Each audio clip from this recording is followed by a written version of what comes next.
Polavaram Banakacherla link ప్రాజెక్టుపై AP సర్కార్ focus పెట్టింది. డిపిఆర్ తయారీకి 9.2 కోట్లతో టెండర్లు ఆహ్వానించింది. సిడబ్ల్యూసీ గైడ్లైన్స్ ప్రకారం అవసరమైన పరిశోధనలు, కేంద్రం నుంచి చట్టపరమైన అన్ని అనుమతులు పొంది ఉండి ఇతర పనులతో కూడిన ప్రాజెక్టు డిపిఆర్ ఇవ్వాలని తెలిపింది.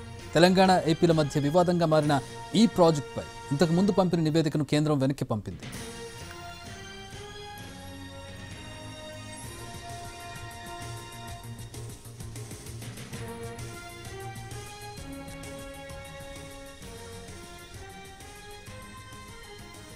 పోలవరం బనకచెర్ల లింక్ ప్రాజెక్టుకు సంబంధించి ఏపీ సర్కార్ ఫోకస్ పెట్టింది. డిపిఆర్ తయారీకి 9.2 కోట్లతో టెండర్లను ఆహ్వానించింది. సిడబ్ల్యూసీ గైడ్లైన్స్ ప్రకారం అవసరమైన పరిశోధనలు, కేంద్రం నుంచి చట్టపరమైన అన్ని అనుమతులు పొంది ఉండి ఇతర పనులతో కూడిన ప్రాజెక్టుకు డిపిఆర్ ఇవ్వాలని తెలిపింది. తెలంగాణ, ఏపీల మధ్య వివాదంగా మారిన విషయం తెలిసిందే బనకచెర్ల ప్రాజెక్టు. ఈ ప్రాజెక్టుపై ఇంతకుముందు కేంద్రానికి ఒకసారి నివేదిక పంపింది.